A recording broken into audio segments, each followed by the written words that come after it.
Diz assim a palavra de Deus. Jesus, entretanto, foi para o Monte das Oliveiras. De madrugada, voltou novamente para o templo e todo o povo ia ter com ele e, assentados, ensinava. Os escribas e fariseus trouxeram à sua presença uma mulher surpreendida em adultério e, fazendo-a ficar de pé no meio de todos, disseram a Jesus: Mestre, esta mulher foi apanhada em flagrante adultério. E na lei nos mandou Moisés que tais mulheres sejam apedrejadas. Tu, pois, que dizes? Isto diziam eles tentando, para terem de que o acusar. Mas Jesus, inclinando-se, escrevia na terra com o dedo. Como insistissem na pergunta, Jesus se levantou e lhes disse: Aquele que dentre vós estiver sem pecado, seja o primeiro que lhe atire pedra. E tornando a inclinar-se, continuou a escrever no chão. Mas ouvindo eles esta resposta e acusados pela própria consciência, foram se retirando um por um, a começar pelos mais velhos até os últimos, ficando só Jesus e a mulher no meio onde estava. Erguendo-se Jesus e não vendo a ninguém mais além da mulher, perguntou-lhe: Mulher, onde estão aqueles teus acusadores? Ninguém te condenou? Respondeu ela: Ninguém, Senhor. Então lhe disse Jesus: Nem eu tampouco te condeno. Vai e não peques mais. Pode assentar, meus irmãos.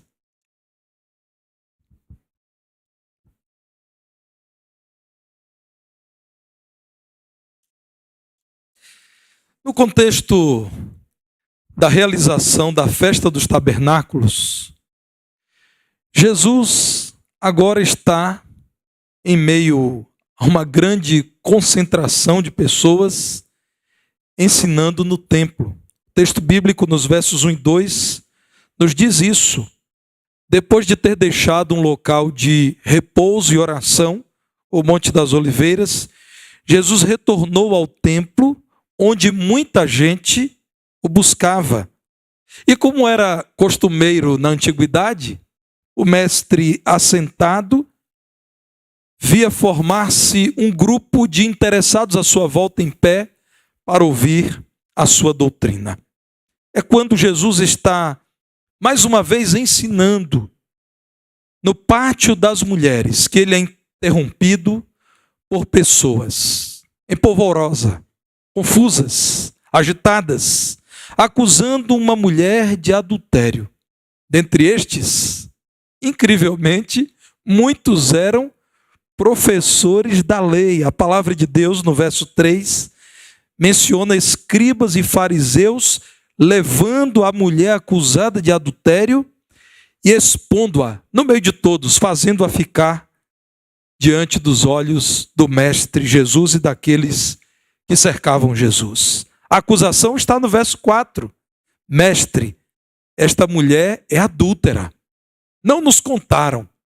Alguém a encontrou, a flagrou adulterando. Certamente, irmãos, com tudo que ouvimos de Jesus, Jesus aqui estava pensando em algumas questões que não estavam claras. Flagraram mesmo o adultério? Porque mestres da lei deveriam saber que, atendendo Moisés, deveria ser apedrejada a mulher, mas o homem também com quem ela adulterou. Deveriam ter se lembrado de Levítico, capítulo 20, verso 10. Diz assim: Se um homem adulterar com a mulher do seu próximo, será morto o adúltero e a adúltera. Você pode até considerar rigoroso. É porque Deus, em sua santidade, sente-se muito mais ofendido com o pecado do que nós que somos pecadores. Mas a justiça, se é algo que pode comprometer o futuro de Israel, que haja uma pena dura para o homem e para a mulher. Certamente Jesus estava refletindo acerca disso. Flagraram? Onde está o homem? Tanta gente interessada no caso e não conseguiram pegar esse homem? Vejam a justificativa para o tratamento que na Constituição de Israel foi dado ao adultério. Deuteronômio capítulo 22, verso 22. Esse livro, que é a repetição da lei de Deus, no capítulo 22, verso 22, ao mencionar uma série de crimes, então diz o seguinte: se um homem for achado deitado com uma mulher que tem marido, então ambos morrerão. Ambos.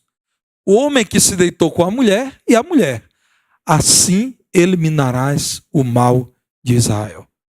Irmãos, o Senhor precisou agir com rigor com um povo que, vindo do Egito, havia perdido os referenciais, os padrões divinos.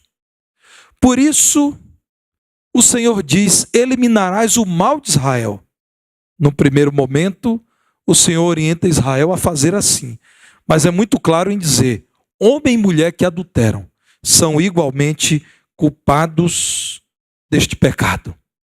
Jesus estava ali pensando se de fato havia zelo pela lei, motivando aquelas pessoas que acusavam a mulher de adultério.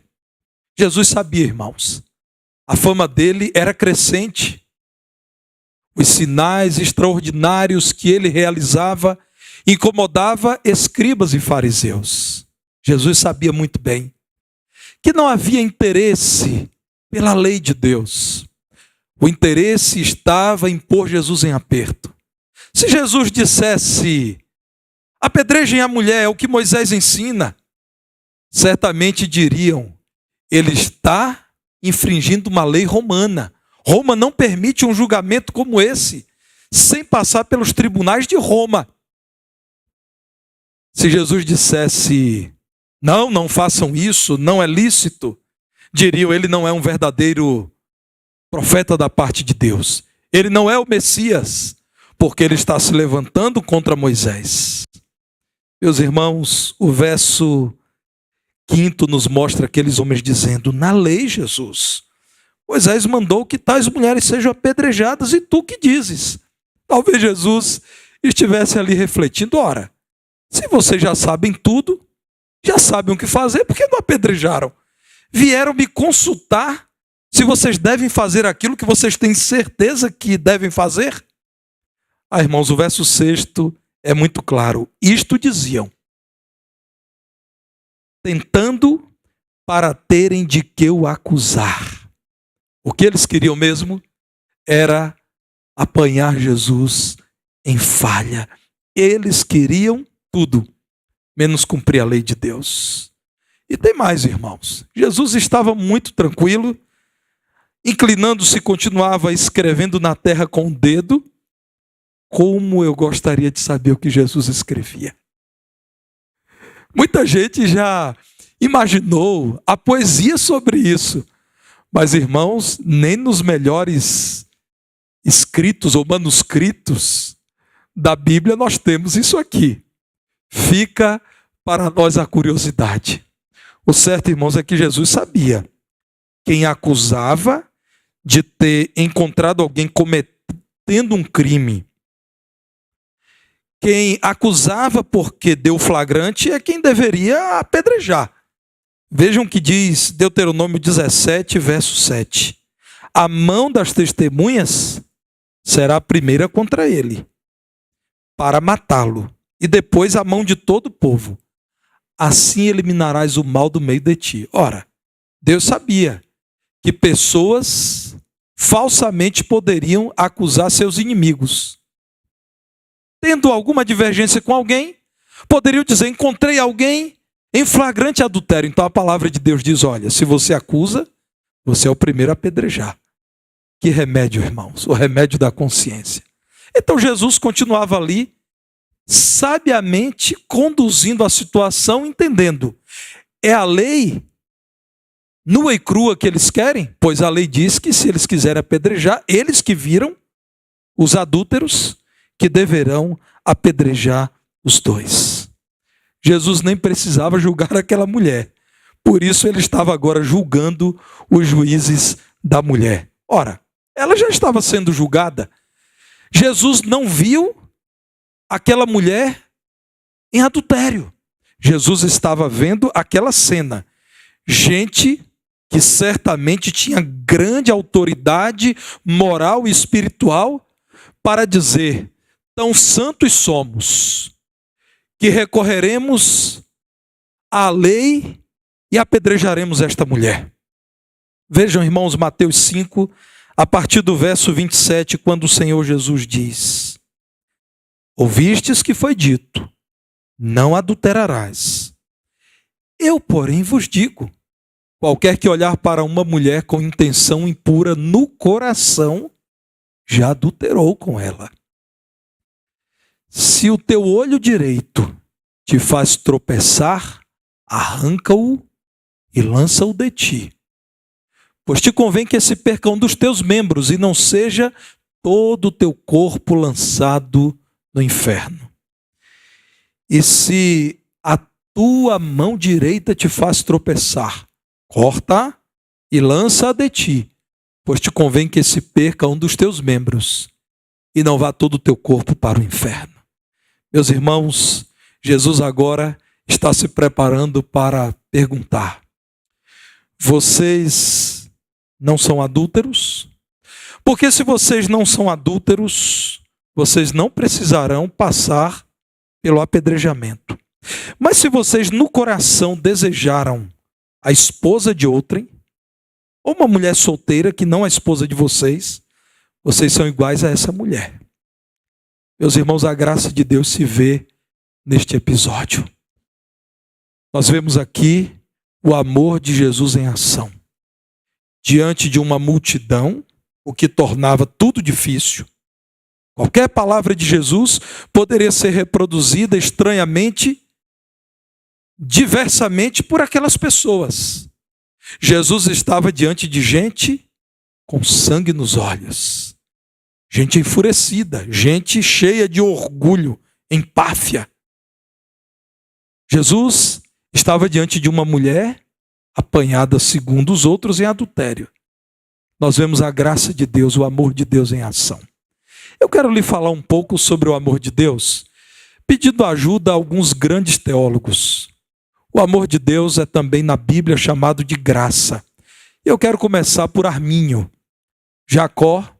Arminio. Arminio diz assim: a graça é uma afeição gratuita pela qual Deus, tocado pelo amor, vai em direção a um pecador miserável e, em primeiro lugar, dá o seu Filho, para que todo aquele que nele crê tenha a vida eterna. E depois, ele o justifica em Cristo Jesus e por causa dele o adota, concedendo-lhe direito dos filhos para a salvação.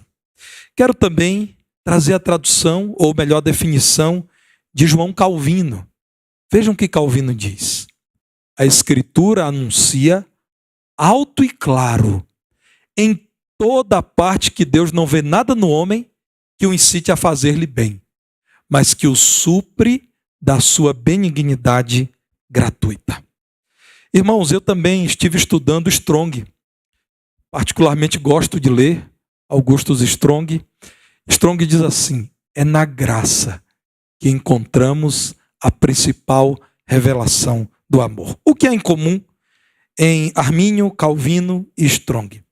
Todos eles dizem: não há no homem uma motivação para que Deus o ame. A motivação está em Deus, que é amoroso. Graça, o amor de Deus é essa gratuita disposição do Senhor de amar quem não merece, a ponto de Ele mesmo se dar em preço de sacrifício. Jesus, que se fez carne e habitou entre nós, sacrificou-se por pecadores para oferecer-lhes uma solução por seu sangue que nos lava de todo pecado. Eu estive também estudando o vocabulário bíblico de J.J. von Almen, e ele diz lá o seguinte: o amor de Deus, ou a graça de Deus, é uma relação especial que Deus estabelece entre si mesmo e os homens. E por que é especial? ele os encara com favor e com bondade. O amor de Deus, irmãos, é especial porque ele não nos dá o que é nosso direito. Sabe qual é o direito que temos? O direito ao inferno. Sim, porque o salário do pecado é a morte. O que deveríamos receber das mãos de Deus? A justa condenação por todos os pecados que cometemos contra ele. Mas o amor de Deus é especial, irmãos, justamente porque é um tratamento imerecido, diz von Halmen, que Deus concede aos humanos. É simplesmente um transbordamento da bondade e da generosidade de Deus. Entenda o que Jesus fez com a mulher, segundo os muitos acusadores, achada em flagrante adultério. Jesus apenas amou. Ele a amou como o Senhor ama pecadores. Mas a graça de Jesus não é barata. A graça de Jesus, como eu já disse, custou um preço elevado. A vida de Jesus e o seu sangue vertido na cruz. Olhem mais uma vez para o texto bíblico. E os irmãos verão que insistiam na pergunta, queriam uma resposta, desejavam um desfecho contrário a Jesus. Diz então, no versículo 7, que Jesus, frente à insistência daquela horda, disse: aquele que dentre vós estiver sem pecado, principalmente quem não adultera aqui, seja o primeiro que lhe atire a pedra. Entenderemos primeiramente que você não tem falhado na lei, por isso executará essa mulher. Em segundo lugar, entenderemos que você está em paz diante de Deus. Bem, dito tudo em poucas palavras, diz o verso 8, que Jesus se inclinou mais uma vez e continuou a escrever no chão. E a minha curiosidade só aumenta, irmãos, o que Jesus estava escrevendo. Eu sei que eram palavras extraordinárias, porque eram palavras de Jesus. Enquanto Jesus escrevia no chão, diz a palavra de Deus que frente à resposta de Jesus e acusados pela própria consciência daqueles que diziam: nós sabemos, nós somos adúlteros também. Talvez alguns daqueles já tivessem adulterado com aquela mulher. Há comentaristas que sugerem que ela se prostituía. Foram se retirando um por um. E como mandava o costume, primeiro os mais velhos, que deveriam dar exemplo. Depois os últimos.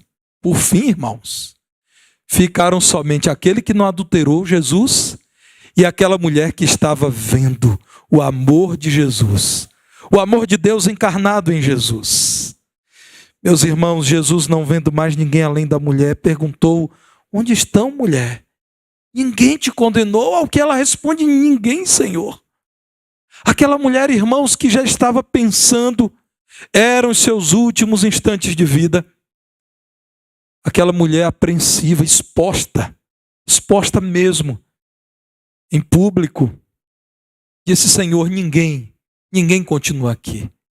E então a resposta graciosa do Senhor é dita: nem eu tampouco te condeno. Vai e não peques mais. Isso é graça. É dizer: você já pode ir para mudar de vida. Você já pode ir para não pecar mais. É graça, mas não é barata. Millar Erickson, no Dicionário Popular de Teologia, define graça barata.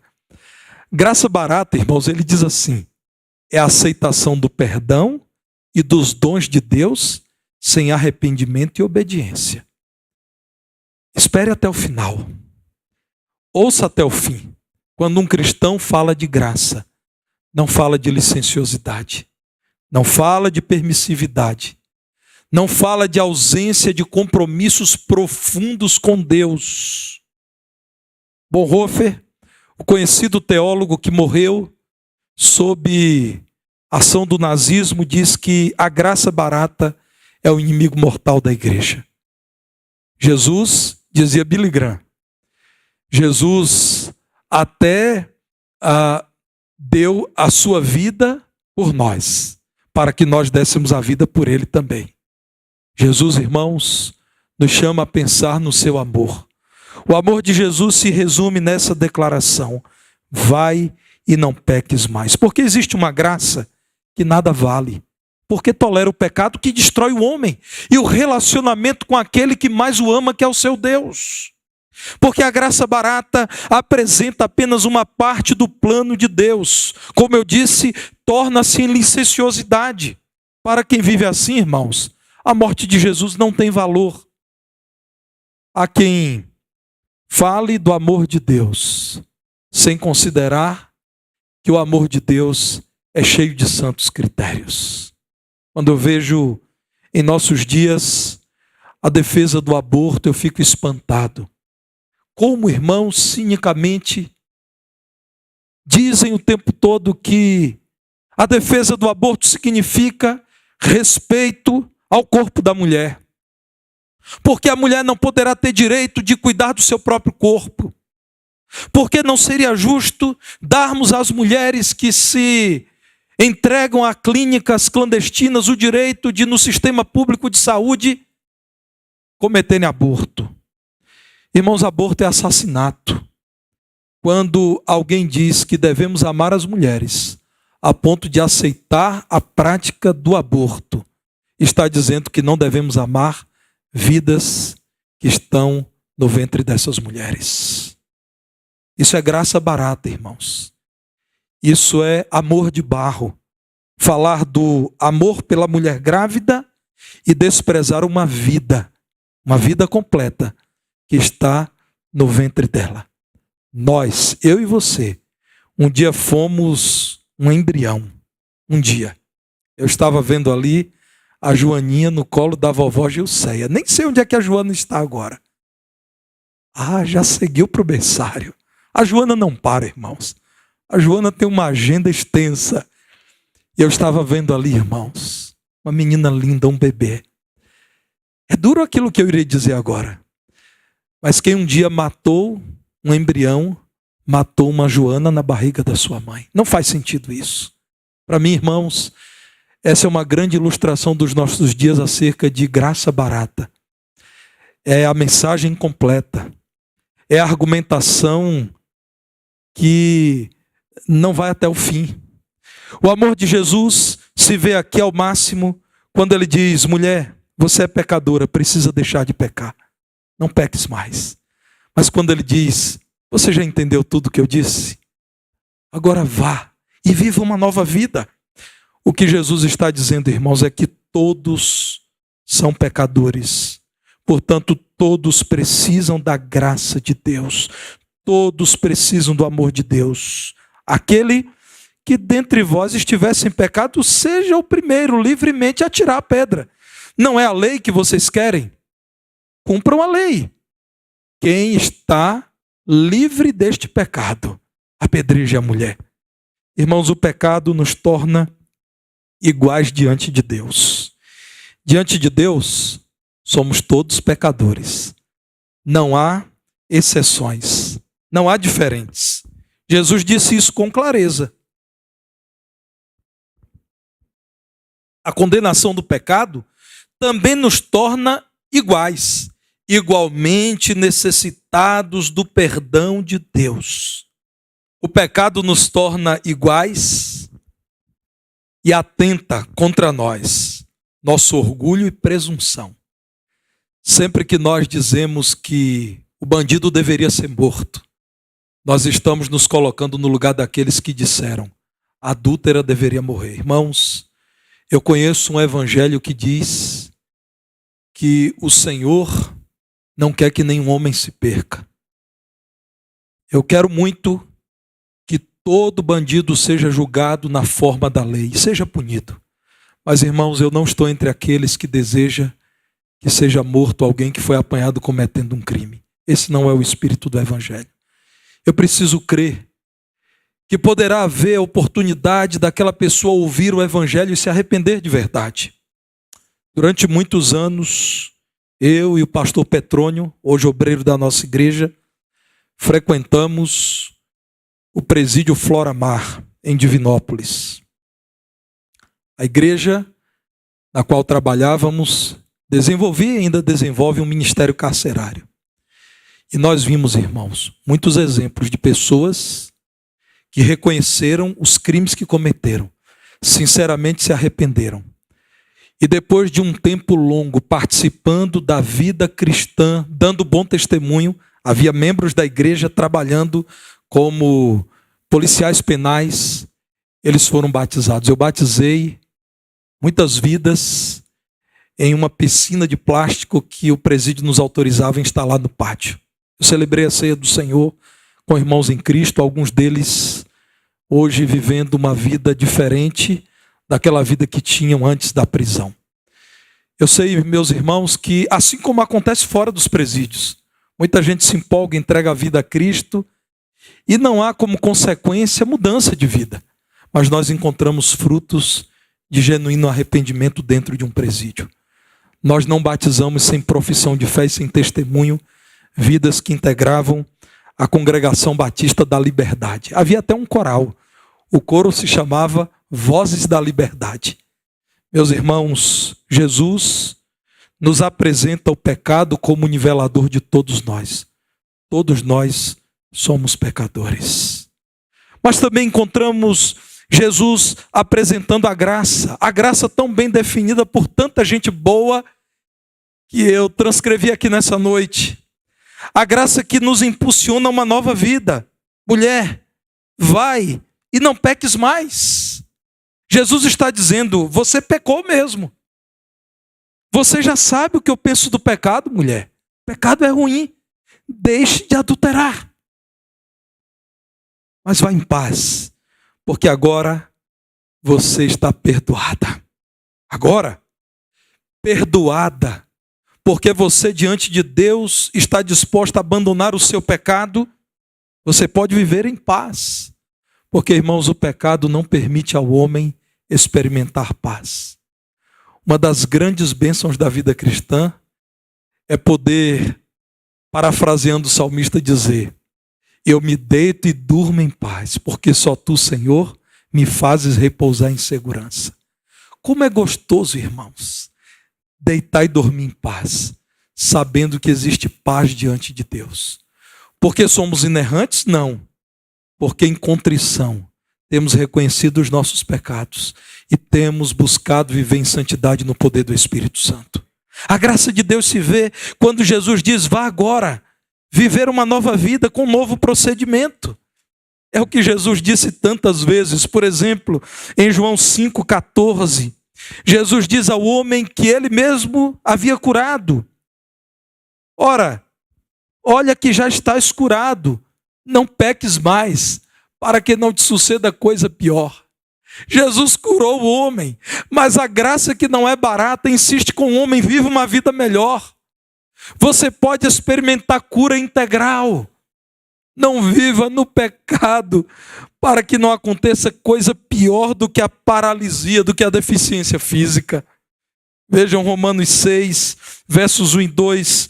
O apóstolo Paulo, usado por Deus para confrontar os adeptos da graça barata do primeiro século, diz: que diremos, pois?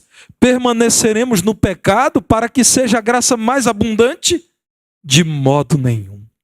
Como viveremos ainda no pecado, nós os que para ele morremos?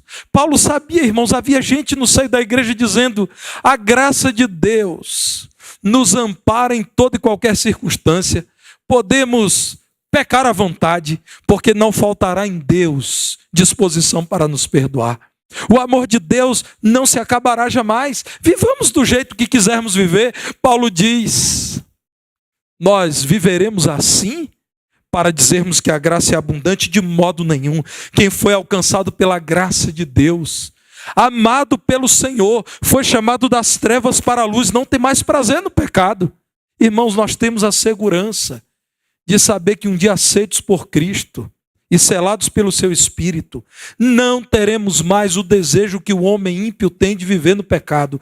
Alguém que continuamente tem prazer em viver no pecado dá sinais de que ainda lhe falta conversão. O pecado incomoda o crente, o salvo. Irmãos, quando falamos de segurança dos salvos ou de perseverança dos salvos, Nós não estamos falando de licenciosidade, pelo contrário, nós estamos dizendo, porque dependemos do Senhor que nos dirige, nós sabemos que não voltaremos à velha vida. Dependência total do Senhor.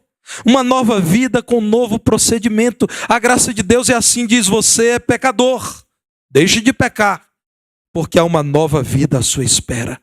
A graça de Deus então chama a mulher ao afastamento da velha vida. Vá em paz e não peques mais.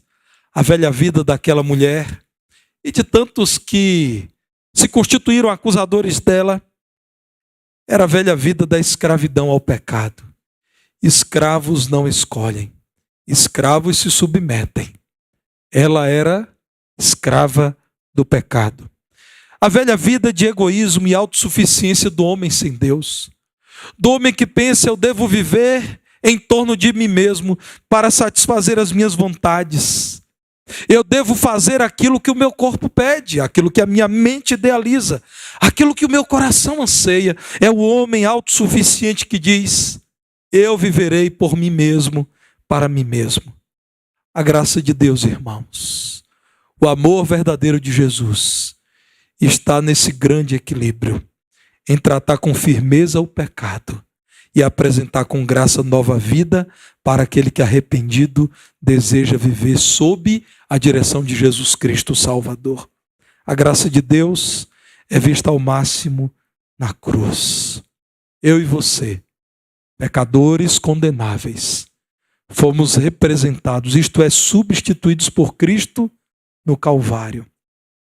Aqueles que creem em Cristo, creem no Senhor que os confrontou em seus pecados, os chamou a uma nova vida, os perdoou graciosamente e apresentou-lhes um plano eterno. A graça, irmãos, portanto, não custou pouco. A graça custou o próprio Deus, feito homem, na condição de um acusado, de um pecador, se colocando em lugar de pecadores, tendo sido vilipendiado, tendo sido torturado, cuspido, maltratado. Jesus sofreu, Jesus padeceu, Jesus agonizou na cruz. Portanto, o que ele realizou na cruz não deve ser barateado. O que o manteve na cruz foi o seu amor por pecadores como eu e você? Sim. E isto não é pouco. A graça de Deus não custou pouco, custou a vida de Jesus. E é por amor o convite que Deus faz aos homens ainda hoje. O convite da palavra de Deus para nós os cristãos é pregarmos o amor de Jesus. O amor de Jesus dirá: vá em paz, mas dirá também: não peques mais. O amor de Jesus é o convite ao perdão, para que se tenha uma nova vida. O amor de Jesus é o convite a uma chance dada por Deus, para que essa chance seja aproveitada na presença de Deus e pelo poder de Deus. Que os cristãos continuem dizendo isso, irmãos, ao mais miserável dos pecadores, à mais indigesta das pessoas, àquela pessoa que nos maltratou, aquele que se constituiu nosso inimigo, aquele que já nos perseguiu, a quem nos faz mal. Que os crentes possam vivenciar o amor de Jesus. O amor de Jesus está nessa declaração: vai em paz, mas não peques mais. Se você vive longe do Senhor, porque tem vivido para si mesmo, portanto tem vivido na prática daquilo que lhe traz breve satisfação e poderá te trazer eterna condenação. Você precisa meditar no amor de Jesus, que diz que você no seu pecado está morto, que diz que não há esperanças para quem permanece no pecado.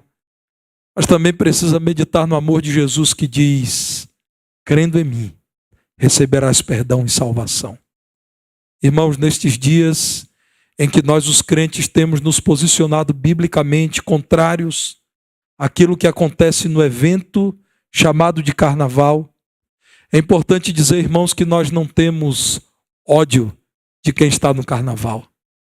Nós não queremos o mal, irmãos, nós não desejamos que haja muitos casos de violência para depois dizermos, está vendo, nós os crentes estávamos certos. Não, não desejamos isso. Nós sabemos que isso acontece e continuará acontecendo.